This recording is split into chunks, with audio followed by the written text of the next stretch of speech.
ಆಕಾಶವಾಣಿ ಧಾರವಾಡ.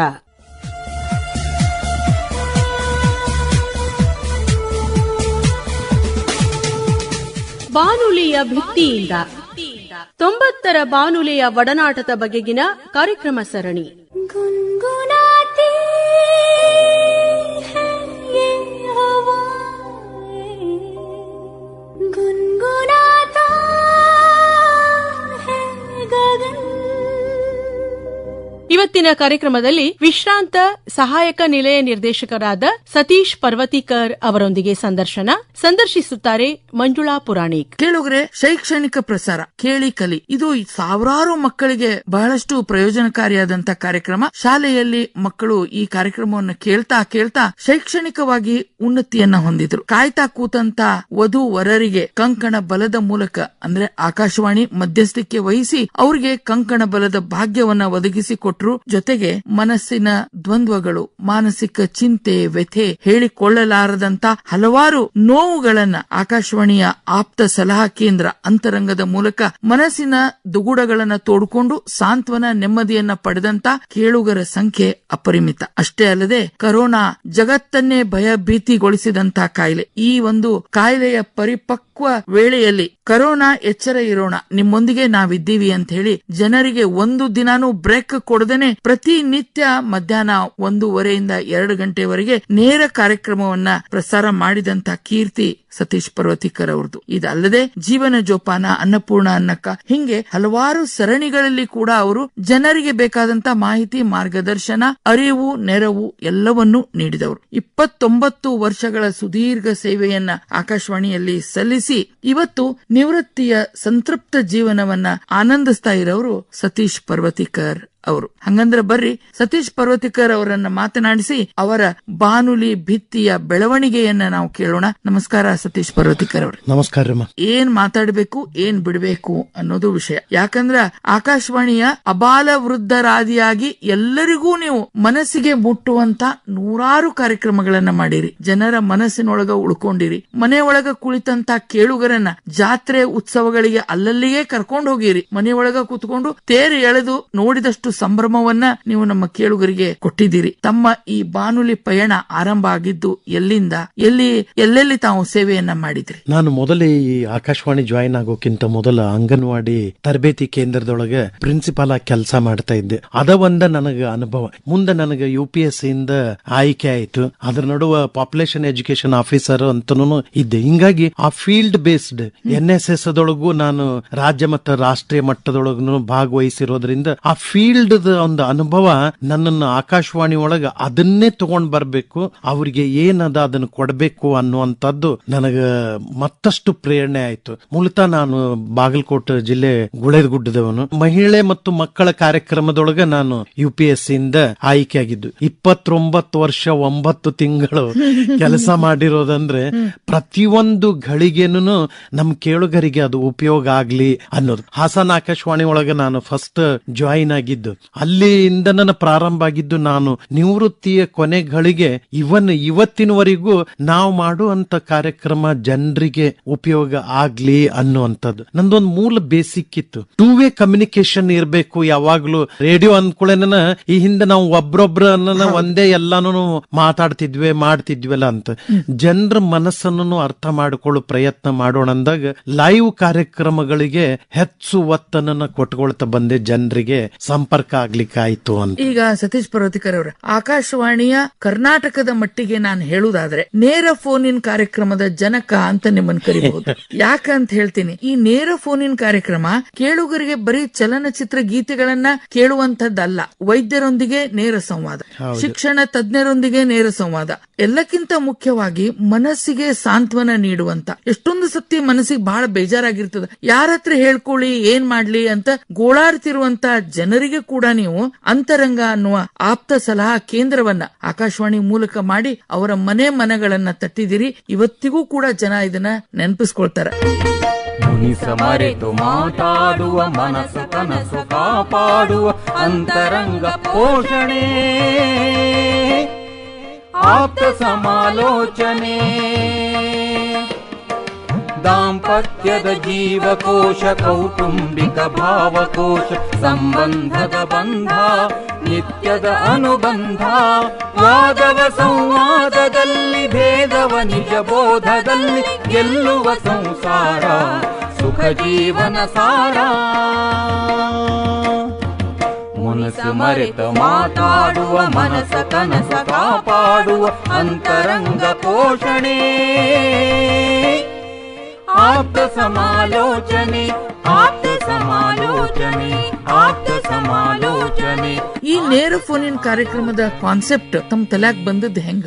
ಇಲ್ಲ ಅಂದ್ರೆ ಅವಾಗ ಸಿಬ್ಬಂದಿ ಸ್ವಲ್ಪ ಕಡಿಮೆ ಆಗ್ತಾ ಇತ್ತು. ಮತ್ತೆ ಟೆಕ್ನಿಕಲ್ಲಿನೂ ಎಲ್ಲಾ ಬ್ಯಾರೆ ಬ್ಯಾರೆ ಕಡೆ ಎಷ್ಟೊಂದು ಮುಂದುವರಿಯುವಾಗ ನಾವಿನ್ನೂ ಬರೀ ಸ್ಟುಡಿಯೋದೊಳಗೆ ಕೂತು ಯಾಕೆ ಮಾಡೋದು ಅನ್ನೋದು ಒಂದು ಸಣ್ಣ 5-10 ಮಿನಿಟಿನ ಪ್ರಯೋಗನ ಗುಲ್ಬರ್ಗದ ಶರಣ ಬಸಪ್ಪ ಅಪ್ಪ ಜಾತ್ರೆ ಲೈವ್ ಮಾಡಿದೆ. ಅದು ಮಾಡಿದಾಗ ಅದು ಅಗ್ದಿ ಸಕ್ಸೆಸ್ ಅನಿಸ್ತು. ಕೇವಲ 5-10 ಮಿನಿಟ್ ಮಾತಾಡಿದ್ವಿ. ಮುಂದೆ ನಾನು ಹಾಸನ್ ಗುಲ್ಬರ್ಗ ಮುಗಿಸಿ ಹೊಸಪೇಟೆಗೆ ಬಂದಾಗ ನನಗೆ ವಿಪುಲವಾದ ಅವಕಾಶ ಸಿಕ್ಕಂಗಾಗ್ಬಿಡ್ತು. ಬಹುಶಃ ನಾನು ಒಂದು ವರ್ಷಕ್ಕೆ 30-32 ಜಾತ್ರೆಗಳನ್ನ ಲೈವ್ ಆಗಿ ಕವರ್ ಮಾಡ್ತಾ ಇದ್ವಿ. ಹಿಂಗದ ನೋಡಿ ಮಂಜುಳಾ ಅವ್ರ ರೆವಿನ್ಯೂನು ಬರ್ತಿತ್ತು, ರೇಡಿಯೋ ಲಿಸನಿಂಗ್ ಹೆಚ್ಚಾಗ್ತಿತ್ತು, ರೇಡಿಯೋ ಕೇಳುಗರು ಹೆಚ್ಚಾಗ್ತಿದ್ರು, ರೇಡಿಯೋ ಜನರ ಹತ್ರ ಹೋಗ್ತಿವಲ್ಲ, ಇಷ್ಟೊಂದೆಲ್ಲ ಲಾಭ ಇರುವಾಗ ಇದನ್ನ ಯಾಕೆ ಮಾಡಬಾರ್ದು ಅಂತ ಹಿಂಗಾಗಿ ಪ್ರತಿಯೊಂದು ಮಾಡಿ ಹೊಸಪೇಟೆ ಆಕಾಶವಾಣಿಯೊಳಗೆ ಇದ್ದಾಗ ಪ್ರಥಮ ಬಾರಿಗೆ ಹುಲಿಗೆಮ್ಮ ದೇವಿ ಜಾತ್ರೆಯನ್ನ ಅಲ್ಲೇ ಮೇಲೆಯಿಂದ ಹಿಡಿದು ನಾವು ಮೊಬೈಲ್ ಒಂದು ಖರೀದಿ ಮಾಡಿದ್ವಿ. ಬಹುಶಃ ಅವಾಗ ಮೊಬೈಲ್ 15-20-25 ಸಾವಿರ ರೂಪಾಯಿ ಆ ಸಿಮ್ ಇರ್ತಿತ್ತದು BSNL ನಾವು ಕೇಳಿದಾಗ. ಅವಾಗ ಒಂದು ಖರೀದಿ ಮಾಡಿ ಅದನ್ನ ಲೈವ್ ಮಾಡಿದ್ದು ಅದು ರೋಮಾಂಚನಕಾರಿಯಾಗಿತ್ತು. ಇಂಥದನ್ನು ಮಾಡಬಹುದಲ್ಲ ಅಂತ ಸ್ಟುಡಿಯೋದೊಳಗ ನಮ್ಮವರನ್ನೇ ಕೂತಿರೋದು, ಅದರದೆಲ್ಲ ಟೇಪ್ ಎಲ್ಲಾನು ರೆಡಿ ಮಾಡೋದು, ಪ್ರಾಯೋಜಕರದ ಅಡ್ವರ್ಟೈಸ್ಮೆಂಟ್ ಹಾಕೋದು, ಅದನ್ನೆಲ್ಲ ರೆಡಿ ಮಾಡಿ ನಮ್ಮ ಟೇಪ್ದೊಳಗೆ ಇಟ್ಟಿರೋದು. ಅವಾಗ ಇನ್ನೂ ಟೇಪಿನ ಕಾಲ ಇತ್ತು. ನಾನು ಗುಲ್ಬರ್ಗ ಇದ್ರೊಳಗಿದ್ದಾಗ ನೀವು ಕೇಳಿ ಕಲಿ ಬಗ್ಗೆ ಹೇಳಿದ್ರಲ್ಲ, ಕೇಳಿ ಕಲಿ ಇದೊಂದು ರಾಷ್ಟ್ರೀಯ ಮಟ್ಟದೊಳಗ ಆಗಿರುವಂತಹ ಕಾರ್ಯಕ್ರಮ. ನ್ಯಾಷನಲ್ ಡಿಸ್ಟೆನ್ಸ್ ಎಜುಕೇಶನ್ ಪ್ರೋಗ್ರಾಮ್ದವ್ರು ಅದನ್ನ ಸ್ಪಾನ್ಸರ್ ಮಾಡ್ತಾ ಇದ್ರು. ಅದೇ ರೀತಿ ಮುಂದೆ ಹೊಸಪೇಟೆ ಒಳಗ ಉರ್ದು ಕೇಳಿ ಕಲಿನೂ ಮಾಡಿದ್ವಿ. ನನಗೇನು ಒಂದ್ ಶಬ್ದ ಉರ್ದು ಬರ್ತಿದ್ದಿಲ್ಲ, ಈಗಾದ್ರೂ ಬರುದಿಲ್ಲ. ಆದ್ರೆ ಅದನ್ನ ನಾವು ರೇಡಿಯೋಜೆನಿಕ್ ಆಗಿ ಹೆಂಗ್ ಪ್ರೆಸೆಂಟ್ ಮಾಡಬೇಕು ಅನ್ನೋದು ಅದು ಇಡೀ ಆಕಾಶವಾಣಿಗೆ ಚಾಲೆಂಜ್ ಆಗಿತ್ತು. ನಾನು ಇದನ್ನ ಯಾಕೆ ಮಾಡಬಾರ್ದು ಅಂತ ಕೇಳಿ ಕಲಿ ಗುಲ್ಬರ್ಗದಿಂದ ಮಾಡಿದ್ವಿ. ಆಮೇಲೆ ರಾಯಚೂರ್ದವರು ಅಲ್ಲೇ ಪಕ್ಕಕ್ಕೆ ಇದ್ದವರು ರಾಯಚೂರ್ದಿಂದನೂ ಪ್ರಸಾರ ಮಾಡೋಣ ಅಂದ್ರು. ಮುಂದೆ ಎಜುಕೇಶನ್ ಡಿಪಾರ್ಟ್ಮೆಂಟ್ ದೊಳಗ ಧಾರವಾಡದಿಂದ ತಗೊಳ್ನು ಇದು ಉತ್ತರ ಕರ್ನಾಟಕ ಪೂರ್ತಿ ಕವರ್ ಆದಂಗ ಆಗ್ತದಂದ್ರು. ಅದ್ರ ಮುಂದುವರೆದಂಗ ಅದು ಇಡೀ ರಾಜ್ಯಾದ್ಯಂತ ಪ್ರಸಾರ ಆಯ್ತು. ಎರಡು ಉರ್ದು ಕೇಳಿಕಲಿ ಮತ್ತೆ ಕನ್ನಡ ಕೇಳಿಕಲಿ. ಅಷ್ಟನ್ನೋದಕ್ಕೆ ನಾನು ಗುಲ್ಬರ್ಗ ಬಿಟ್ಟು ಹೊಸಪೇಟೆಗೆ ಬಂದೆ, ಹೊಸಪೇಟೆ ಬಿಟ್ಟು ಮುಂದೆ ಕಾರವಾರಕ್ಕೆ ಬಂದೆ. ಅದನ್ನ ಇದ್ದವರು ಮುಂದುವರಿಸಿಕೊಳ್ತಾ ಹೋಗ್ಬೇಕು ಅನ್ನುವಂಥದ್ದು. ಈಗ ಆಕಾಶವಾಣಿಯ ಒಂದು ಘೋಷವಾಕ್ಯ ಬಹುಜನ ಹಿತಾಯ ಬಹುಜನ ಸುಖಾಯ. ಆಮೇಲೆ ಕೆಲಸ ಮಾಡ್ತಾ ಶುರು ಮಾಡಿದ್ಮೇಲೆ ಶುಭವಾಣಿ ಲಾಭವಾಣಿ ಆಕಾಶವಾಣಿ ಅಂತ ತಾವು ಶುಭವಾಣಿ ಲಾಭವಾಣಿ ಆಕಾಶವಾಣಿಯನ್ನ ಸಂಪೂರ್ಣವಾಗಿ ಮೈಗೂಡಿಸಿಕೊಂಡು ನೀವು ಪ್ರಸಾರ ಮಾಡಿದ ಎಲ್ಲ ಕಾರ್ಯಕ್ರಮಗಳಿಗೂ ಪ್ರಾಯೋಜಕತ್ವವನ್ನ ತಗೊಂಡ್ ಬರ್ತಿದ್ರಿ. ಅಂದ್ರೆ ಇಲ್ಲಿ ನಾನು ಹೇಳ್ಬೇಕಾಗಿದ್ದು, ಒಬ್ಬ ಕಾರ್ಯಕ್ರಮ ಅಧಿಕಾರಿಯಾಗಿ ತಾವು ಒಬ್ಬ ಉತ್ತಮ ಸಂಘಟಕರು ಆಗಿದ್ರಿ. ಬಂದಂತ ಕ್ಲೈಂಟ್ಸ್ ಗಳ ಮನವೊಲಿಸೋದು, ಅವರಿಗೆ ಈ ಕಾರ್ಯಕ್ರಮದಿಂದ ಇಷ್ಟು ನಿಮಗ್ ಲಾಭ ಅಂತೇಳಿ ಮನವರಿಕೆ ಮಾಡಿಕೊಡುವುದಲ್ಲ, ಇದು ದೊಡ್ಡ ಕೆಲಸ. ಅಂದ್ರೆ ಈಗ ಯಾವುದೇ ಒಂದು ಗೂಡ್ಸ್ ವಸ್ತು ಸ್ಟೇಷನರಿ ಅಂಗಡಿ ಒಳಗೆ ಹೋದ್ವಿ, ಆ ವಸ್ತು ನಾವು ಬ್ರಾಂಡೆಡ್ ಇತ್ತಂದ್ರೆ ಇಮಿಡಿಯೇಟ್ಲಿ ತಗೊಂಡ್ ಬಿಡ್ತೀವಿ. ಆದ್ರೆ ತಗೊಳ್ಳಿಕ್ಕಿನ್ನೂ ಆ ವಸ್ತು ಹೆಂಗ್ ರೆಡಿ ಮಾಡಿ ಮಾರಿ ಮಾರಾಟ ಮಾಡ್ತಾರಲ್ಲ, ಹಂಗ ನಮ್ ಕಾರ್ಯಕ್ರಮನು ಹಂಗೆ ಇರ್ಬೇಕು. ಅಂದ್ರೆ ಅದು ಮಾರಾಟ ಆಗ್ತದೆ. ಮಾರಾಟ ಆದ್ರೆ ಮತ್ತೆ ನಮ್ಮ ಡೆಲ್ಲಿ ಒಳಗಿರುವಂತ ನಮ್ಮ ಆಕಾಶವಾಣಿ ಡೈರೆಕ್ಟರ್ ಜನರಲ್ ದವ್ರಿಗೆ ರೊಕ್ಕ ಬಂತು, ಆಕಾಶವಾಣಿ ಕೇಳುವಿಕೆ ಹೆಚ್ಚಾಯ್ತು, ಲಿಸನರ್ಸ್ ಸಿಕ್ರು, ರೇಡಿಯೋ ಮತ್ತು ಜನರ ಹತ್ರ ಹೋಯ್ತು. ಇನ್ನು ಏನ್ ಬೇಕು ಅಂತಿದ್ದೆ ನಾನು, ಬೇರೆ ಮಾತಿರ್ತಿದ್ದಿಲ್ಲ. ಎಲ್ಲವುಗಳು ನಮ್ಮ ನಿಯಮದ ಅನುಸಾರವಾಗಿ ಹೆಂಗಿರ್ಬೇಕು ಅದನ್ನ ಮಾಡೋ ಪ್ರಯತ್ನ ಮಾಡಿ. ನೀವು ಕೇಳಿದ ಪ್ರಶ್ನೆ ಒಂದೇ ಉತ್ತರ, ನಮ್ಮ ಪ್ರಾಡಕ್ಟ್ ಹಂಗ್ ಮಾಡ್ತಿದ್ವಿ, ಅದು ಹಂಗ್ ಮಾರಾಟ ಆಗ್ತಿತ್ತು ಇಲ್ಲ, ಅದು ಮಾರಾಟ ಆಗುವಂಗನ ಮಾಡ್ತಿದ್ವಿ ಅನ್ನೋದು ಇರ್ಬೇಕು. ಅಂದ್ರೆ ಇಲ್ಲಿ ಕಾರ್ಯಕ್ರಮದ ಗುಣಮಟ್ಟ, ಪ್ರೊಡಕ್ಷನ್ ಎಲ್ಲವೂ ಕೂಡ ಬಹು ಮುಖ್ಯವಾದ ಪಾತ್ರವನ್ನ ವಹಿಸ್ತದೆ. ಯಾಕಂದ್ರೆ ನಮ್ಮ ವಸ್ತು ಮಾರಾಟ ಆಗ್ಬೇಕಾದಾಗ ಅದಕ್ಕೆ ಕ್ವಾಲಿಟಿ ಅಂಡ್ ಕ್ವಾಂಟಿಟಿ ಎರಡೂ ಕೂಡ ಮುಖ್ಯ ಆಗ್ತದೆ.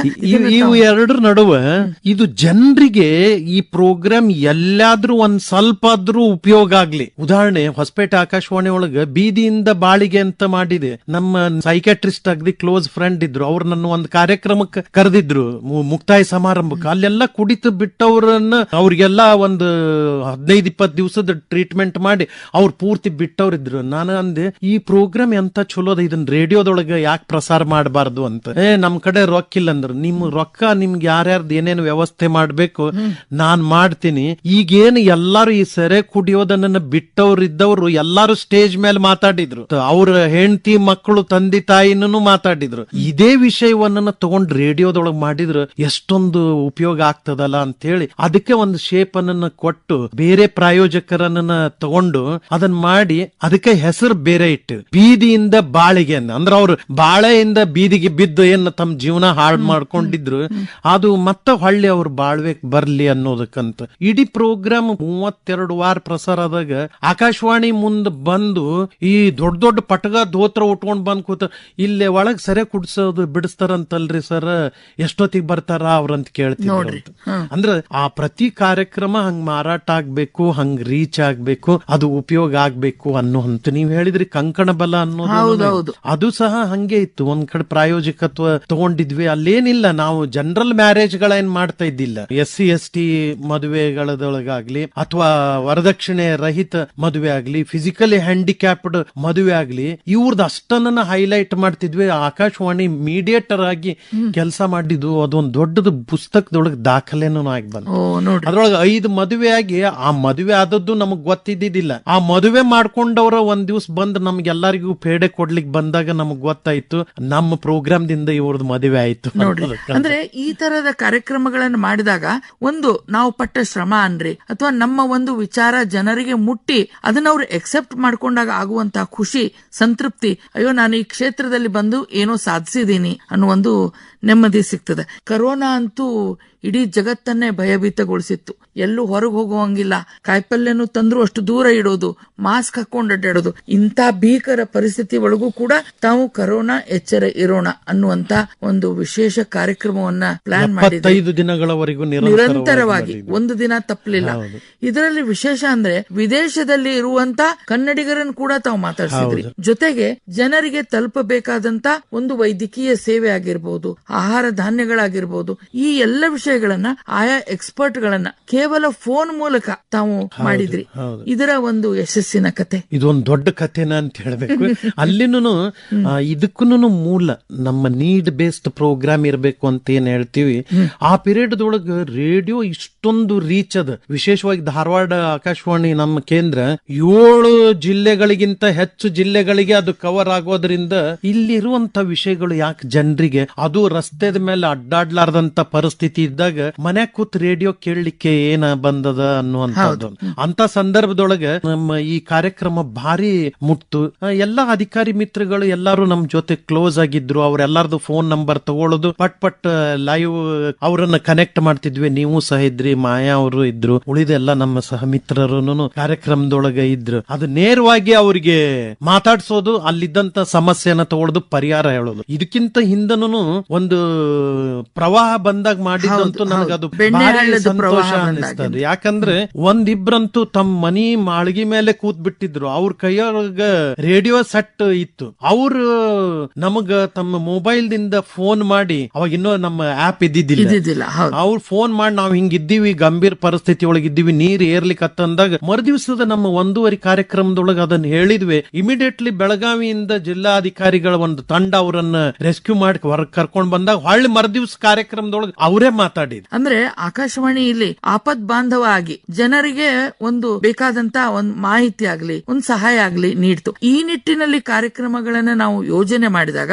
ಅದು ಜನರಿಗೆ ತಲುಪ್ತದೆ ಮತ್ತು ಈ ಸಂಸ್ಥೆಯ ಒಂದು ಅಸ್ತಿತ್ವಕ್ಕೆ ಒಂದು ಬೆಲೆ ಬರ್ತದೆ ಅಂತ. ಕಾರವಾರದೊಳಗ ಕರಾವಳಿ ಉತ್ಸವನ ಪ್ರಥಮ ಬಾರಿಗೆ ಮಾಡಿದ್ವಿ. ಹೊಸಪೇಟೆ ಆಕಾಶವಾಣಿ ಒಳಗ ಸಂಡೂರು ತಾಲೂಕದೊಳಗಿರುವಂತ ಒಂದು ಕುಮಾರೇಶ್ವರ ಟೆಂಪಲ್ ನೇರ ಪ್ರಸಾರ ಮಾಡಿ. ಇವೆಲ್ಲ ಅಗದಿ ಚಾಲೆಂಜ್ ಅಂದ್ರೆ ಚಾಲೆಂಜ್ ರೇಂಜ್ 1 ಮಿನಿಟ್ ಹೋದ್ರ ಫುಲ್ ಟ್ರಾನ್ಸ್ಮಿಷನ್ ಹೋಗ್ಬಿಡ್ತದೆ, ರೇಡಿಯೋದೊಳಗೆ ಬರೋದಿಲ್ಲ. ಆದ್ರೂ ಅದನ್ನ ಒಂದೊಂದು ಮಿನಿಟಿನ ಲೆಕ್ಕಾಚಾರದ ವ್ಯವಸ್ಥೆಯನ್ನ ಮಾಡಿ ಅದನ್ನ ಮಾಡಿರುವಂತದ್ದು. ಇವೆಲ್ಲದ್ರ ಜೋಡಿ ಮೂಲವಾಗಿ ರೆವಿನ್ಯೂನು ಮಾಡ್ಬೇಕಂತ ಹೇಳಿ ಏನು ನಮಗ ಟಾರ್ಗೆಟ್ ಇವನ್ನ ಹಾಕಿ ಕೊಡ್ತಿದ್ರಲ್ಲ, ನನಗ ಅನಿಸ್ತದ ಬಹುಶಃ ನಾನು ಇರೋ ಎಲ್ಲಾ ಇದ್ರೊಳಗ್ನು 100ಗಿಂತ ಹೆಚ್ಚು ಟಾರ್ಗೆಟ್ ಅಚೀವ್ ಮಾಡಿರಿ ಅಂತ ಹೇಳಿ. ಈಗ ಸತೀಶ್ ಪರ್ವತಿಕರ್ ಅವರ HIV AIDS ಕೇಳಿದ್ರೇನೆ ಭಯ ಬೀಳುವಂತ ಕಾಲ ಒಂದಿತ್ತು. ಅವ್ರು ನೋಡಿದ್ರೆ ಮಾತಾಡ್ಸ್ಲಿಕ್ಕೆ ಹೆದರ್ತಿದ್ರು ಜನ. ಅಂತ ಪರಿಸ್ಥಿತಿ ಒಳಗ ತಾವು ಜಮಖಂಡಿ, ಮುದೋಳ, ಮಾಲಿಂಗಪುರ ಎಲ್ಲೆಲ್ಲಿಗೋ ನೀವು ರೆಕಾರ್ಡರ್ ತಗೊಂಡು ಹೋಗಿ ಅವರ ಮಧ್ಯೆ ಕೂತು ಅವರ ಜೀವನಕ್ಕೆ ಒಂದು ಜೋಪಾನ ಒದಗಿಸುವ ನಿಟ್ಟಿನಲ್ಲಿ ಜೀವನ ಜೋಪಾನ ಅನ್ನೋ ಸರಣಿಯನ್ನ ಮಾಡ್ತಾ ಬಂದ್ರಿ. ಅದು ಇವತ್ತಿಗೂ ಕೂಡ ಈ ಜೀವನ ಜೋಪಾನ ಪ್ರತಿ ವರ್ಷ ರಾಜ್ಯಾದ್ಯಂತ ಪ್ರಸಾರ ಆಗುವಂತ ಕಾರ್ಯಕ್ರಮ. ಕನಸಿಗೂ ನನಸಿಗೂ ಇಲ್ಲಿದೆ ಮುನ್ನುಡಿ ಜೀವನ ಜೋಪಾನ. ಜೀವನ ಜೋಪಾನ ಅರಳುವ ಮನಸ್ಸಿಗೆ ಒಂದೇ ಹಿತ ನುಡಿ ಜೀವನ ಜೋಪಾನ. ಜೀವನ ಜೋಪಾನ ಜೀವನ ಜೋಪಾನ ಯಾತಕ್ಕೆ ಬಂಧನ ಇಲ್ಲಿದೆ ನಂದನ ಜೀವನ ಜೋಪಾನ. ಜೀವನ ಜೋಪಾನ ಬಿಡಿ ಬಿಗುಮಾನ ಮುರಿಯಿರಿ ಮೌನ ಜೀವನ ಜೋಪಾನ. ನಿಮ್ಮಯ ಅನುಮಾನಕ್ಕಿಲ್ಲಿದೆ ಶಮನ ಜೀವನ ಜೋಪಾನ. ಜೀವನ ಜೋಪಾನ. ಇಂಥ ಒಂದು ಕಾರ್ಯಕ್ರಮಕ್ಕೆ ತಾವು ಧೈರ್ಯವಾಗಿ ಹೋಗ್ಬೇಕಾದಾಗ ತಮ್ಮ ಮಾನಸಿಕ ಧೈರ್ಯ ಹೆಂಗಿತ್ತು? ಇಲ್ಲ, ಇಲ್ಲಿನೂ ಸಹ ಅದೇ ಇತ್ತು. ಯಾಕಂದ್ರ ಆ 10 ವರ್ಷಗಳ ಹಿಂದೆ ಅವಧಿ ಒಳಗ HIV ಅಂದ್ರೆ ಸತ್ಯ ಹೋಗ್ಬಿಟ್ರು ಅನ್ನುವಂಥದ್ದು. ಅವ್ರಿಗೆ ನಾವು ಹೋಗಿ ಅದ್ರದ್ದು ವೈಜ್ಞಾನಿಕ ಹಿನ್ನೆಲೆಯನ್ನ ನಾವೆಲ್ಲ ತಿಳ್ಕೊಂಡಾಗ ನನಗೀಗ ಇವತ್ತಿನೂ ಒಂದ್ ನೆನಪು ಆಗ್ತದ. ಪತ್ರದೊಳಗ ಒಬ್ರು ಲಿಸನರ್ ಬರ್ದಿದ್ರು, ಪಾಪ ಅಲ್ಲಿ ಹೆಣ್ಮಗಳು, ಅಣ್ಣ ಅವ್ರ ನೀವು ಅಲ್ಲಿ ಹೋಗಿ ಬಂದ್ಮೇಲೆ ನೀವು ಕೈಕಾಲ ಅದು ತೊಳ್ಕೊಂಡು ಒಳಗ್ ಬಂದಿರ್ತೀರ ಇಲ್ಲೋ ಹಂಗ ಅಂತೇಳಿ ಅದನ್ನ ಬರ್ದಿದ್ರು. ನನಗ ಅಂದ್ರೆ ಲಿಸನರ್ಸ್ ಎಷ್ಟು ನಿಮ್ಮ ಬಗ್ಗೆ ಕಳಕಳಿ ಕಾಳಜಿ ಅದಲ್ಲ ಅನ್ನೋದಕ್ಕಂತ, ಹಿಂಗಾಗಿ ನಾನು ಅದ್ರ ಬಗ್ಗೆ ಭಯ ಭೀತಿ ಇರಬಾರ್ದು ಅನ್ನೋದಕ್ಕಂತ ಸಂತೋಷದ ಸಂಗತಿ ಅಂದ್ರೆ ಮಂಜುಳಾ ಅವ್ರೆ, ಈ ಒಂದು ಕಾರ್ಯದ ಒಂದು ಯಶಸ್ವಿ ರಾಷ್ಟ್ರೀಯ ಮಟ್ಟದ ರಿಪೋರ್ಟ್ ದೊಳಗೆ ಬಂತು. ಈ HIV ನ್ಯಾಕೋ ಬಿಡುಗಡೆ ಮಾಡಿರುವಂತದ್ದು ಅನ್ನೋ ಒಂದು ರಿಪೋರ್ಟ್ ದೊಳಗೆ All India Radio Dharwad contributed much more towards the awareness of the programme. ಹೌದು. ಮತ್ತೆ ಇದರಲ್ಲಿ ತಾವು ಮಾಡಿದಂತ ಒಂದು ವಿಶೇಷ ಸಾಧನೆ ಅಂತಾನೆ ನಾನು ಹೇಳ್ತೀನಿ. ಈ ಒಂದು HIV ಅವರಿಗೆ ಇದ್ರೂ ಕೂಡ ಅವರು ಒಂದು ವೈವಾಹಿಕ ಜೀವನಕ್ಕೆ ಕಾಲಿಟ್ಟವರು, ಅವರನ್ನ ಕಾಲಿಡಿಸುವಂತ ಪ್ರಯತ್ನ ಮಾಡಿದವರು, HIV ಅಫೆಕ್ಟೆಡ್ ಮಕ್ಕಳಿಗೆ ಒಂದು ಶಾಲೆ ಸೌಲಭ್ಯವನ್ನ ಕಲ್ಪಿಸಿಕೊಟ್ಟವರು. ಅಂದ್ರೆ ಈ ಯಶಸ್ಸಿನ ಕಥೆಗಳನ್ನ ಹೇಳೋದ್ರಿಂದ ಜನರ ಮನಸ್ಸಿನಲ್ಲಿ ಅದರ ಬಗ್ಗೆ ಇದ್ದಂತ ಆತಂಕ ಭಯ ದೂರ ಮಾಡ್ಲಿಕ್ಕೆ ಸಾಧ್ಯ ಆಯ್ತು ಅಂತ. ಬೆಳಗಾವದೊಳಗಿರುವಂತ ಒಂದು ಸಂಸ್ಥೆ, ಅವ್ರು HIV ಇದ್ದ ಪೀಡಿತರಿಗೆ ಮದುವೆ ಮಾಡಿಸುವಂತ ಸಂಸ್ಥೆ. ಅವ್ರನ್ನ ಕರ್ಕೊಂಡು ಬಂದು ಒಂದ್ಮೇ ಲೈವ್ ಮಾಡಿಸಿದಾಗ ನಾವು ಅವ್ರದನ್ನೇ ಒಂದು ಕಾರ್ಯಕ್ರಮ ಮುಂದೆ ಮಾಡಿ ಕಾಂಪಿಟೇಷನ್ ಗೆ ಕಳಿಸ್ಕೊಟ್ಟಿದ್ವಿ. ಅದನ್ನ ಅವ್ರೊಳಗೆ ಎಷ್ಟೋ ಮದುವೆಗಳಾದ. ಆ ಆರ್ಗನೈಸರ್ ಏನ್ರಿ ಸರ್ ನಮ್ ಕಾರ್ಯಕ್ರಮ ಆದಾಯ ಹಿಡ್ದ ನನಗ್ ಬಿಡುವಿಲ್ರಿ ಅಂದ್ರೆ HIV ಟು HIV ಮದುವೆ ಇದು ಅನ್ನೋದಕ್ಕ ಯಾಕಂತ ಆಗ್ಬಾರ್ದು ಅನ್ನೋದಕ್ಕ ಅವ್ರನ್ನ ಕರ್ಕೊಂಡು ಬಂದು ಕಾರ್ಯಕ್ರಮ ಮಾಡಿ ನೇರ ಪ್ರಸಾರದೊಳಗೆ ಭಾಗವಹಿಸಿದ್ವಲ್ಲ, ಅದು ಭಾರಿ ಇಫೆಕ್ಟಿವ್ ಆಗಿ. ಪ್ರತಿ ವರ್ಷ ಆಕಾಶವಾಣಿ ಅಖಿಲ ಭಾರತ ಮಟ್ಟದಲ್ಲಿ ಸ್ಪರ್ಧೆಗಳು ನಡೀತಾನೆ ಇರ್ತಿದ್ವು. ಆಮೇಲೆ ಇಂತ ಒಂದು ಸ್ಪರ್ಧೆಯಲ್ಲಿ ತಾವು ಪ್ರಸ್ತುತಪಡಿಸಿದ ಮುತ್ತಾಗಿ ಕಾಡಿತ್ತು ಮಾಯೆ ಅನ್ನುವ ಒಂದು ಕಾರ್ಯಕ್ರಮಕ್ಕೆ ರಾಷ್ಟ್ರೀಯ ಪುರಸ್ಕಾರ ಸಂದಿದ್ದು ಕೂಡ ನಮ್ಮ ಮನಸ್ಸಿನಲ್ಲಿ ಉಳಿದಿದೆ.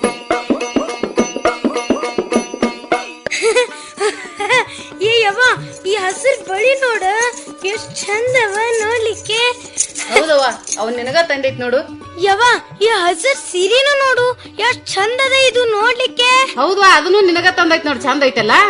ಆದ್ರ ಈ ತಲಿ ಮೇಲೆ ಏನು ಹೂವಿನ ದಂಡಿ ಇಟ್ಟಿವಲ್ಲ ಅದು ಬಹಳ ಬ್ಯಾನಿ ಆಗ್ಲಿಕ್ಕತ್ತದ. ತಗದಿಡ್ತೀನ ಯವ್ವ, ನಾ ಆಟ ಆಡ್ಲಿಕ್ ಹೋಗ್ಲಿ ಯವ್ವ. ಏಯ್ ಕೊಂಡ್ರೆ ಎಲ್ಲಿ ಆಟ ಆಡಕ್ ಹೋಗ್ತಿ? ಮತ್ತ ಕಾರ್ಯ ಮಾಡೋದೈತಿ. ಬರ್ರವ, ಹುಡುಗಿ ಆಟ ಆಡಕ್ ಹೋಗ್ತೈತ, ಬರ್ರಿ ಕಾರ್ಯ ಮಾಡೋಣ. ಬರ್ರಿ ಪೂಜಾರಿ ಅವ್ರ, ಮುತ್ತು ಕಟ್ಟೋಣ ಬರ್ರಿ.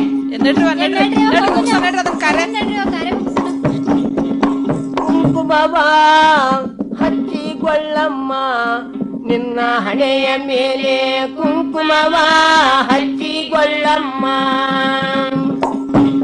ಕುಂಕುಮವ ಹಚ್ಚಿಕೊಳ್ಳಮ್ಮ ನಿನ್ನ ಹಣೆಯ ಮೇಲೆ, ಕುಂಕುಮವ ಹಚ್ಚಿಕೊಳ್ಳಮ್ಮ.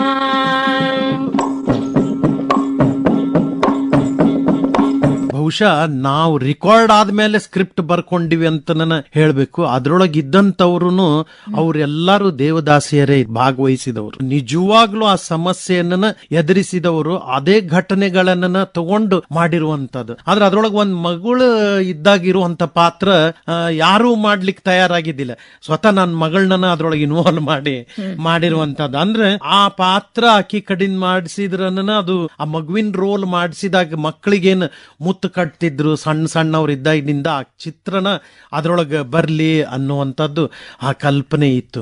ಅದು ಒಳ್ಳೆ ಇಫೆಕ್ಟಿವ್ ಆಗಿ ರಾಷ್ಟ್ರ ಮಟ್ಟದೊಳಗೆ ಮೊದಲನೇ ಪ್ರಶಸ್ತಿ ಬಂದಿರೋದನ್ನು ಭಾರಿ ಸಂತೋಷದ ವಿಷಯ. ಅದೇ ರೀತಿ ರಾಜ್ಯ ಮಟ್ಟದ ಎಷ್ಟೋ ಸಾಕಷ್ಟು ಬಹುಮಾನಗಳು ಬಂದವು. ನಮ್ಮ ಅನ್ನಪೂರ್ಣ ಅನ್ನಕ್ಕಂತ ಹೇಳಿ ಮಿಲೆಟ್ಸ್ ಬಗ್ಗೆ ಹೇಳ್ತಾ ಇದ್ದೀವಿ. ಇದನ್ನ ನಾವು ಸುಮಾರು 15-20 ವರ್ಷದಿಂದನ ಅದನ್ನ ಹೈಲೈಟ್ ಮಾಡಿದ್ವಿ. ಅನ್ನಪೂರ್ಣ ಅನ್ನಕ್ಕಂತ ಹೊಸಪೇಟೆ ಒಳಗಿದ್ದಾಗ ಜಲಕಾಯಿಕ ಅನ್ನೋದು, ಕಾರವಾರದೊಳಗ ಬಾಳ ನೌಕೆ ಅನ್ನುವಂಥದ್ದು, ಮನಮಂಥನ ಅನ್ನುವಂತ ಕಾರ್ಯಕ್ರಮ, ದೇಹ ಇಲ್ಲಿ ಆತ್ಮ ಎಲ್ಲಿ ಅನ್ನುವಂಥದ್ದು, ದೇಹದಾನದ ಬಗ್ಗೆ ಇರುವಂತದ್ದು. Dear students, we can see here very nicely, beautifully, we can see that the muzzle arrangement. So we can see its origin and insertions.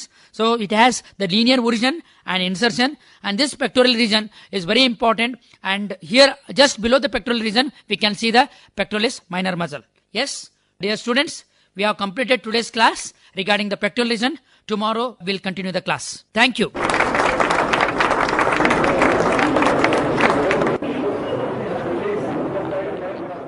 ಅರೆ, ಇದೇನಿದು?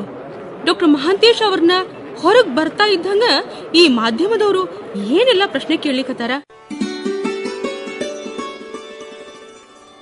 ಹಾ, ಇದಕ್ಯಾಕಿಷ್ಟು ಆಶ್ಚರ್ಯ ಅಂತೀರೇನು?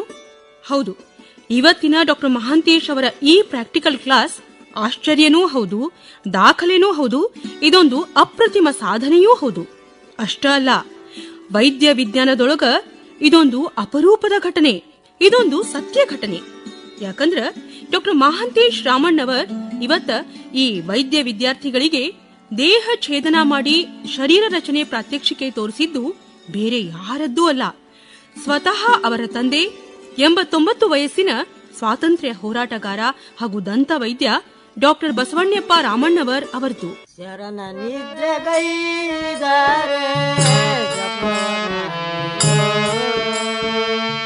ಸೋಲೋಮೈಸಿನ್ ಅನ್ನುವಂಥದ್ದು ಆ ಕಾರ್ಯಕ್ರಮ, ಪಾಸಿಟಿವ್ ದತ್ತ ಪಯಣ ಅನ್ನುವಂತ ಕಾರ್ಯಕ್ರಮ, ಇವೆಲ್ಲವುಗಳು ನನಗೂ ಸದ್ಯಕ್ಕೆ ಒಳ್ಳೇದನ್ನ ಜನರಿಗೆ ರೀಚ್ ಮಾಡಿಸೋಣ, ಅವೇರ್ನೆಸ್ ಗೆ ಸಹಾಯ ಆಗ್ತದ ಅನ್ನೋ ಉದ್ದೇಶ ಅಷ್ಟೇ ಇತ್ತು ಅಂತ ಹೇಳ್ಬೇಕು. ಈಗ ಪರ್ವತಿಕರ್ ಅವರ, ನಿಮ್ಮ ಜೊತೆಗೆ ನಾವು ಸಾಕಷ್ಟು ವರ್ಷಗಳ ಕಾಲ ಕೆಲಸ ಮಾಡೀವಿ. ನಿಮ್ಮ ಒಂದು ಅನುಭವದ ಗರಡಿಯಲ್ಲಿ ಒಂದು ಕೆಲ ಅಂಶಗಳನ್ನ ನಾವು ಕಲ್ತ್ಕೊಂಡಿವಿ. ನಾನು ಕಂಡುಕೊಂಡಂಗೆ ಒಂದು ಸಮಯದ ಗಡುವು ಅನ್ನೋದೇನೆ ಇರಲಿಲ್ಲ. ಬೆಳಿಗ್ಗೆ ಒಂದು ಆಫೀಸಿಗೆ ಕೂತ್ರಿ ಅಂದ್ರೆ ರಾತ್ರಿಗೆ ಎಷ್ಟೆಷ್ಟೋ ಹೊತ್ತಿಗೆ ಮನೆಗೆ ಹೋಗ್ತಿದ್ರಿ. ಅಂದ್ರೆ ಒಂದು ವರ್ಕೋಹಾಲಿಕ್ ಅಂತೀವಿ ನಾವು. ಆ ತರದಲ್ಲಿ ಸತತವಾಗಿ ಕೆಲಸ ಮಾಡ್ತಿದ್ರಿ. ಈ ತರ ನಿಮ್ಮನ್ನ ನೀವು ತೊಡಗಿಸಿಕೊಂಡು ಒಂದು ಸಲ ನಿವೃತ್ತಿ ಅಂತ ಆದ್ಮೇಲೆ ಆ ವ್ಯಾಕ್ಯೂಮ್ ಒಂದು ಕ್ರಿಯೇಟ್ ಆಗ್ತದಲ್ಲ? ಇಲ್ಲ, ನಾಯೇನು ಆ ವ್ಯಾಕ್ಯೂಮ್ ಕ್ರಿಯೇಟ್ ಮಾಡ್ಕೊಂಡಿಲ್ಲ ಅಂತ ಹೇಳ್ಬೇಕು. ಯಾಕಂದ್ರೆ ಮತ್ತೆ ನಾನು ಬೇರೆ ಕಾರ್ಯಕ್ರಮಗಳನ್ನ ಇಲ್ಲಿ ಮಾಡೋದ್ರೊಂದಿಗೆ ಬೇರೆ ಬೇರೆ ಸಂಸ್ಥೆಗಳದ್ರೊಳಗೆ ಕೆಲಸ ಮಾಡೋದ್ರಿಂದ ಇಲ್ಲಿ ಏನೇನು ವಿಷಯಗಳು ಅವ, ಅಲ್ಲೇನು ಹೊಸದು ಮಾಡಬಹುದು ಅನ್ನೋದಕ್ಕಂದ್ರೆ ಬಹುಶಃ ಈ ಪ್ರಶ್ನೆ ನನಗ್ ಕೇಳೋದ್ಗಿಂತ ನಮ್ಮ ಮನೆಯೊಳಗೆ ಕೇಳಿದ್ರೆ ಸೂಕ್ತ ಇರ್ತದೆ. ಬಹುಶಃ ಅವರು ನೀವು ನಿವೃತ್ತರಾದ ದಿನ ಪಟ್ಟಷ್ಟು ಸಂತೋಷ ಬೇರೆ ದಿನ ಪಟ್ಟಿಲ್ಲ ಏನು ಅಂತ ಅನ್ಕೋತೀನಿ ನಾನು. ಖರೆ ಹೇಳ್ಬೇಕಂದ್ರ ಅವಳು ನಮ್ಮ ಪ್ರತಿ ಕಾರ್ಯಕ್ರಮದ ಮೊದಲನೇ ಲಿಸನರ್. ಪ್ರತಿ ಪ್ರೋಗ್ರಾಮ್ ಅನ್ನ ನಾವು ಕೂತ್ ಕೇಳ್ತಿದ್ವಿ. ಫಸ್ಟ್ ಏನಿದು, ಹೆಂಗ, ಅದು ಸರಿನೋ ತಪ್ಪು, ಅವಳ ಮಟ್ಟಿಗೆ ಅದು ಏನದ ಅನ್ನೋದು ಹೇಳ್ತಿದ್ಲಿ. ಹಿಂಗಾಗಿ ನಮ್ಮ ಮನೆಯೊಳಗೆ ನಮ್ಮ ಹುಡುಗರು, ನಮ್ಮ ಬ್ರದರ್ಸ್ ಇವರೆಲ್ಲಾರು ಕೂಡಿ ಮಾಡಿರುವಂತದ್ದು ಈ ಪ್ರೋಗ್ರಾಮ್ ಅನ್ನ ಕೇಳಿದಾಗ ನನಗ್ ಫಸ್ಟ್ ಫೀಡಿಂಗ್ ಅನ್ನ ಅಲ್ಲೇನ ಬರ್ತಾ ಇತ್ತು. ಮತ್ತೆ ಲಿಸನರ್ಸ್ ಅಂತೂ ನಿರಂತರವಾಗಿ ಇರುವಂತದ್ದು. ಆ ವಿಷಯದೊಳಗೆ ನಾನು ಲಿಸನರ್ಸ್ ಅನ್ನ ಬಹಳ ಅಪ್ರಿಸಿಯೇಟ್ ಮಾಡ್ತೀನಿ. ಯಾಕಂದ್ರೆ ಈಗಿನ ಕಾರ್ಯಕ್ರಮದೊಳಗೆ ನಾವು ಯಾವಾಗ್ಲೂ ಹೇಳ್ತಿರ್ತೀವಿ, ಲಿಸನರ್ಸ್ ಅಂದ್ರ ನಮ್ ದೇವ್ರ ಇದ್ದಂಗ ಅನ್ನುವಂಥದ್ದು. ಅವ್ರು ಅದನ್ನ ಏನ್ ಫೀಡಿಂಗ್ ಮಾಡ್ತಿದ್ರಲ್ಲ, ಅದು ಒಳ್ಳೆ ಹೆಲ್ಪ್ ಆಗ್ತದ. ಸರಿಯೋ ತಪ್ಪೋ ಅನ್ನುವಂಥದ್ದು. ಮತ್ ಕೆಲವರು ಒಂದ್ ಜನರಲ್ ಆಗಿ ಅಥವಾ ಅವ್ರ ಪ್ರಕಾರ ಹೇಳಿದ್ರು ನಮ್ ಪ್ರಕಾರ ಏನದ ಅದನ್ನ ನಾವು ಮಾಡುವಂತ ಪ್ರಯತ್ನ ಇರ್ತಿತ್ತಲ್ಲ ಅನ್ನುವಂಥದ್ದು. ಈಗ ತಾವು 29 ವರ್ಷ 9 ತಿಂಗಳ ಕಾಲ ಸೇವೆಯನ್ನ ಸಲ್ಲಿಸಿದ್ರಿ. ಕರ್ನಾಟಕದ ಬೇರೆ ಬೇರೆ ಆಕಾಶವಾಣಿ ಕೇಂದ್ರಗಳು ಸ್ಥಳಗಳಿಗೂ ಕೂಡ ಹೋಗಿ ಬಂದಿರಿ. ಹಾಸನದಿಂದ ಶುರು ಆಗಿದ್ದು ಕಾರವಾರ, ಬಿಜಾಪುರ್, ಧಾರವಾಡ, ಮತ್ತೆ ಬಿಜಾಪುರ್, ಮತ್ತೆ ಧಾರವಾಡ, ಸುದೀರ್ಘ ಪಯಣ ತಮ್ದು ಆಗಿದೆ. ಮೊದಲು ನಾವು ತಾಂತ್ರಿಕವಾಗಿ ಇಷ್ಟೊಂದು ಅಭಿವೃದ್ಧಿ ಇರಲಿಲ್ಲ. ಮಷಿನ್ಗಳು, ಸ್ಪೂಲ್ಗಳು, ಟೇಪ್ಗಳು ಇದನ್ನೆಲ್ಲ ಹಿಡ್ಕೊಂಡು ಕಾರ್ಯಕ್ರಮ ಮಾಡಿದ್ವಿ. ಇವತ್ತು ನಾವು ಡಿಜಿಟಲೀಕರಣದೊಳಗಿದ್ದೀವಿ. ಪ್ರಸಾರ ಸೇವೆಯಲ್ಲೂ ಕೂಡ ಉತ್ತಮ ಗುಣಮಟ್ಟ ಇದೆ. ಆಗು ಈಗೂ ಏನ್ ವ್ಯತ್ಯಾಸ ಕಂಡುಕೊಂಡ್ರಿ? ಇಲ್ಲ, ವ್ಯತ್ಯಾಸ ಏನಿಲ್ಲ. ಮಾಡೋ ಶ್ರಮ ಅಷ್ಟನ್ನ ಒಂಚೂರು ಹೆಚ್ಚು. ಯಾಕಂದ್ರೆ ನಾನು ಗುಲ್ಬರ್ಗಾದೊಳಗಿದ್ದಾಗ, ಹೊಸಪೇಟೆ ಒಳಗಿದ್ದಾಗ ಅದು ಉರ್ದು ಕೇಳಿ ಕಲಿ, ಕನ್ನಡ ಕೇಳಿ ಕಲಿ ಮಾಡಿದಾಗ ನಾವು ಆ ಸ್ಪೂಲ್ ಟೇಪ್ ಮೇಲೆ ಮಾಡುವಂತದ್ದಿತ್ತು. ಅವಾಗ ಇನ್ನೂ ಡಿಜಿಟಲೈಸೇಷನ್ ಏನೂ ಆಗಿದ್ದಿಲ್ಲ. ಇವತ್ತಿನ ದಿನ ನೋಡಿ ಆ ದಿನಗಳ ನೆನಪಿಸಿದ್ರು ಎಷ್ಟೊಂದು ಕಷ್ಟದ ಇದು ಇತ್ತಲ್ಲಪ್ಪ. ಅದು ಟೇಪ್ ಮಾಡಿ ರಾತ್ರಿ ಒಂದ್ ಬಸ್ಸಿಗೆ ಇಡ್ಬೇಕು. ಯಾಕಂದ್ರೆ ಧಾರವಾಡದಿಂದ ಅದು ಪ್ರಸಾರ ಆಗ್ಬೇಕು. ಮುಂಜಾನೆ 11 ಗಂಟೆಗೆ ಇಲ್ಲಿದ ಪ್ರಸಾರ ಆಗ್ತಿತ್ತಲ್ಲ ಅನ್ನೋದಗಂತ. ಈಗ ಎಷ್ಟು ಸರಳವಾಗಿ ಆನ್ಲೈನ್ ಮುಖಾಂತರ ಕಳಿಸಬಹುದು. ಅದನ್ನೆಲ್ಲ ಮಿಕ್ಸರ್ ಮಾಡ್ಲಿಕ್ಕೆ, ಎಡಿಟ್ ಮಾಡ್ಲಿಕ್ಕೆ ಕಂಪ್ಯೂಟರ್ದೊಳಗೆ ನಾವು ಏನೆಲ್ಲ ಪ್ರಯೋಗಗಳನ್ನ ಅದ್ರೊಳಗೆ ಮಾಡಬಹುದು. ಆದ್ರ ಅಂತದೊಂದು ಪ್ರಯೋಗ, ಆ ಕಾರ್ಯಕ್ರಮ ಭಾರಿ ಪರಿಣಾಮಕಾರಿಯಾಗಿತ್ತು. ಅದು ಯುನಿಸೆಫ್ ಮತ್ತು ಬೇರೆ ಬೇರೆ ಅಂತಾರಾಷ್ಟ್ರೀಯ ಸಂಸ್ಥೆಗಳು ಸಹ ಅದನ್ನ ಅಪ್ರಿಸಿಯೇಟ್ ಮಾಡಿದ್ರು. ಹಿಂಗಾಗಿ ಆದ್ರಿಂದ ನಮ್ಮ ವರ್ಷಕ್ಕೂ ಕೋಟಿಗಟ್ಲೆ ಬಿಸಿನೆಸ್ ನಮ್ಮ ಆಕಾಶವಾಣಿಗೆ ಬರ್ತಿತ್ತು. ಪ್ರತಿ ವರ್ಷ ರಾಜ್ಯಾದ್ಯಂತ ಪ್ರಸಾರ ಮಾಡಿದಾಗ 98 ಲಕ್ಷ ರೂಪಾಯಿವರೆಗೂ ಪ್ರತಿ ವರ್ಷ ಶಿಕ್ಷಣ ಇಲಾಖೆ ನಮಗೆ ಕೊಡ್ತಿತ್ತು ಅನ್ನುವಂಥ. ತಾವು ಸಾಕಷ್ಟು ಆರೋಗ್ಯಕ್ಕೆ ಸಂಬಂಧಪಟ್ಟಂತ ನೂರಾರು ಕಾರ್ಯಕ್ರಮಗಳನ್ನು ಮಾಡಿದಿರಿ. ಎಲ್ಲೇ ಮೂಲೆ ಮೂಲೆಯಲ್ಲಿ ಇರುವಂತ ಒಬ್ಬೊಬ್ಬ ವೈದ್ಯರನ್ನ ಕರೆದುಕೊಂಡು ಬಂದು ಅವರ ಮೂಲಕ ಜನರಿಗೆ ಹೇಗೆ ಆರೋಗ್ಯದ ಬಗ್ಗೆ ಕಾಳಜಿ ವಹಿಸ್ಕೋಬೇಕು ಅನ್ನೋ ನಿಟ್ಟಿನಲ್ಲಿ ಕೂಡ ಬಹಳಷ್ಟು ನಿಮ್ಮ ಮನಸ್ಸಿಗೆ ಉಳಿದದ್ದು. ಈ ಕಾರ್ಯಕ್ರಮದಿಂದ ಬಹಳ ಸಂತೃಪ್ತಿ ಅದ, ಖುಷಿ ಅದ, ಜನರು ಸಂತೋಷ ಪಟ್ಟಾರ ಅನ್ನುವಂತ ಕಾರ್ಯಕ್ರಮ ಯಾವುದು? ನೀವು ಆಗಲೇ ಹೇಳಿದ್ರಿ ಅಂತರಂಗ ಅನ್ನುವಂಥದ್ದು. ಅದು ಭಾರಿ ನಿಜವಾಗ್ಲೂ ಅದು ನನ್ನ ಕಾನ್ಸೆಪ್ಟ್ ಏನಿತ್ತು ಹಂಗೇನೆ ಇರ್ತಿತ್ತು ಅನ್ನೋದನ್ನ. ಅಂದ್ರೆ ಎಷ್ಟೋ ಮಂದಿ ನಮಗ ಮಾನಸಿಕವಾಗಿ ತೊಳಲಾಡ್ಕೊಂಡು ನಮ್ಮಷ್ಟರೊಳಗೆ ನಾವು ಕೂತ್ ಬಿಟ್ಟಿವಿ, ನಮಗ್ ಬೇರೆ ಯಾರು ಹೇಳೋರಿಲ್ಲಲ್ಲ ಅಂತ. ಎಲ್ಲಿ ಬೇರೆ ಯಾರು ಹೇಳೋರಿಲ್ಲ ಅಲ್ಲಿ ಆಕಾಶವಾಣಿ ಇರ್ಬೇಕು ಅಂತ.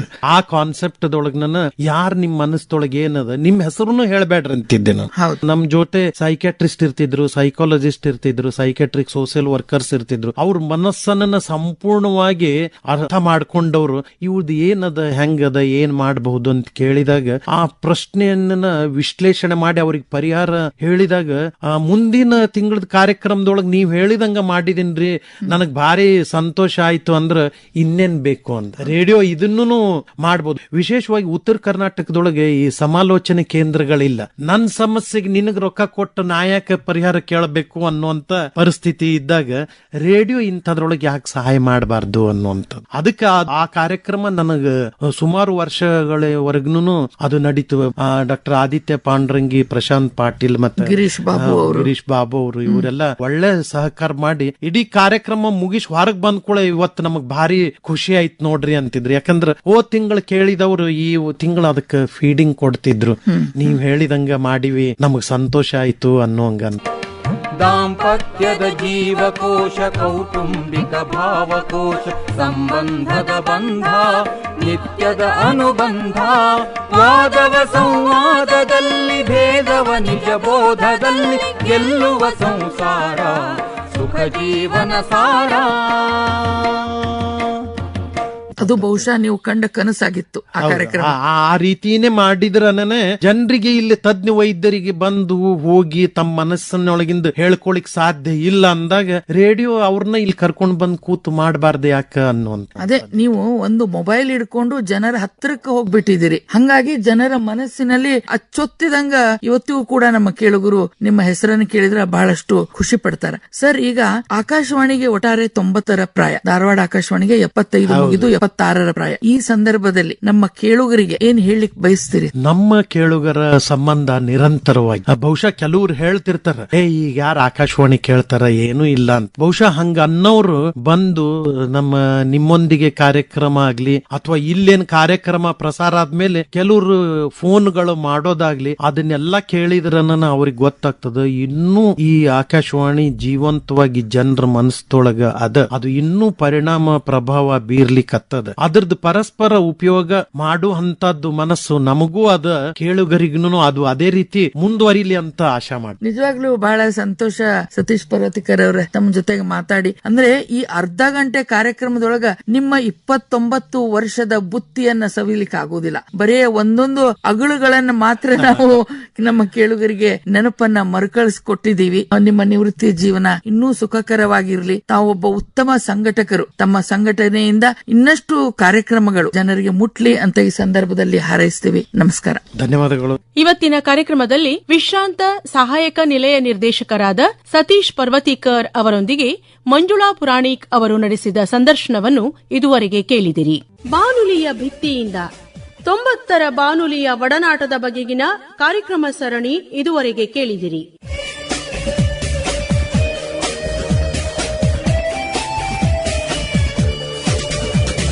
ಮತ್ತೆ ಮುಂದಿನ ವಾರ ಇದೇ ವೇಳೆಗೆ ಬಾನುಲಿಯ ಭಿತ್ತಿಯಿಂದ